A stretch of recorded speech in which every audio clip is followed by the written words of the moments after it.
अस्सलाम वालेकुम students. As you know last time हमने चैप्टर नंबर 3 स्टार्ट किया था विच इज़ बायोडाइवर्सिटी।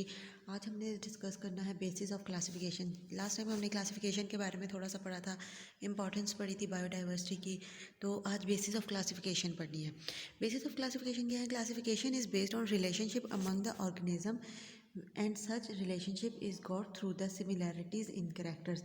क्लासिफिकेशन किस बेस पर की जाती है? मींस के ऐसे ऑर्गेनिजम्स जो जिनमें कुछ सिमिलैरिटीज़ होती हैं या उनके डिफरेंस की बेसिस पर क्लासिफिकेशन की जाती है। सिमिलैरिटीज़ और डिफरेंस की बेस पर जो ऑर्गेनिजम्स होते हैं उनको ग्रुप्स और सब ग्रुप में डिवाइड किया जाता है। अब वो सिमिलैरिटीज़ या डिफरेंस उनके स्ट्रक्चर में, इंटरनल स्ट्रक्चर में भी हो सकते हैं और एक्सटर्नल स्ट्रक्चर में भी हो सकते हैं। मींस कि जब आप किसी भी ऑर्गेनिज्म को क्लासीफाई कर रहे हैं तो आप उसका इंटरनल स्ट्रक्चर मींस कि उसकी एनाटमी, उसकी मॉर्फोलॉजी दोनों को देखेंगे।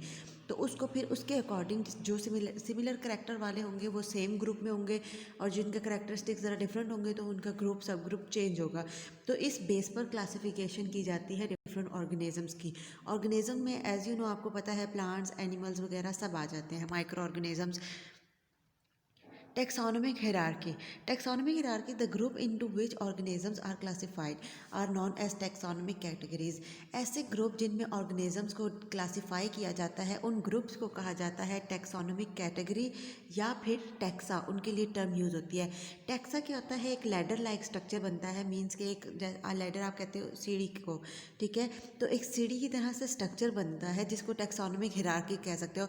अब उसमें आपके पास क्या होगा? सबसे बड़ा जो आपके पास ग्रुप होगा वो किंगडम होगा, फिर फाइलम, इस तरह से वो आपके पास स्पीशी की तरफ, सबसे छोटे यूनिट की तरफ मूव करते जाते हैं। अब ये आपके पास देखें, फर्स्ट है किंगडम, ठीक है?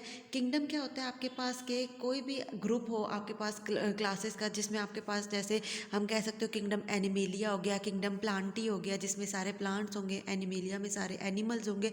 अब वो सारे एनिमल्स में आपके पास वर्टिब्रेट, इनवर्टिब्रेट, इंसेक्ट्स, ये सब चीज़ें आ जाती हैं, ठीक है? तो वो हम कहेंगे किंगडम। किंगडम से छोटा फिर होता है फाइलम, फिर उसके बाद आता है क्लास।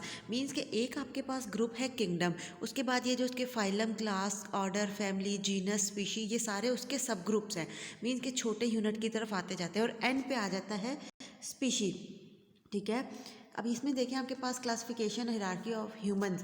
ह्यूमंस की अगर देखें, किंगडम एनिमेलिया, जो ह्यूमन बींग्स होते हैं वो किंगडम एनिमेलिया से बिलोंग करते हैं, मींस के एनिमल्स की किंगडम में आते हैं। उसमें एनिमल्स में मैंने आपको जैसे बताया प्लांट्स, इसके अलावा different animals, vertebrate, invertebrate, reptiles, amphibians, ये सब इंक्लूड होते हैं। तो ह्यूमन बींग्स भी किंगडम एनिमेलिया में इंक्लूड है। नेक्स्ट आगे जाकर उसकी जो ग्रुपिंग हो रही होती है, सब ग्रुपिंग, वो चेंज होती जाती है। मीन अब देखें फाइलम, फाइलम किस में आ जाता है? कॉर्डेटा। क्लास मैमेलिया, मैमल्स, ठीक है? मैमल्स या मैमेलिया। ऑर्डर आ जाएगा पैरामेड्स, फैमिली होमिनिडाई और genus homo and species sapiens.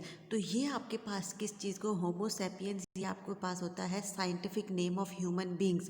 तो इस चीज़ को हम जीनस और स्पीशी के नेम से हम क्या करते हैं? किसी भी ऑर्गेनिज्म का साइंटिफिक नेम करते हैं, सजेस्ट करते हैं। तो ये आपके पास क्या आ जाएगा? ये इसकी टैक्सोनॉमिक हिरार्की है।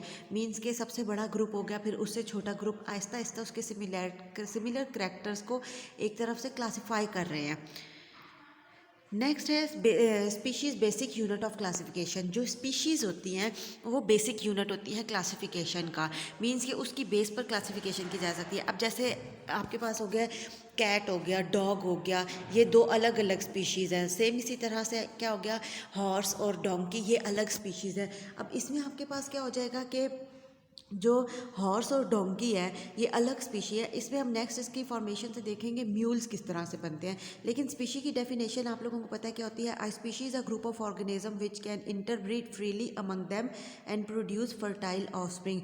ऐसे ऑर्गेनिजम्स जो कि एक दूसरे के साथ रह रहे होते हैं, इंटरब्रीड करते हैं और फर्टाइल ऑफस्प्रिंग प्रोड्यूस करते हैं, उनको कहते हैं स्पीशीज़।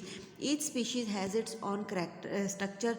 हर स्पीशी का अपना स्ट्रक्चर होता है, अपना इकोलॉजिकल बिहेवियरल करैक्टर्स होते हैं उसके साथ। सारे स्पीशीज़ एक दूसरे से डिफरेंट होती हैं। तो अब फॉर्मेशन ऑफ म्यूल्स में देखें कि हमने बात की थी कि जो सेम स्पीशीज़ होती है वो इंटरब्रीड करती हैं, नेचुरली ये प्रोसेस होता है।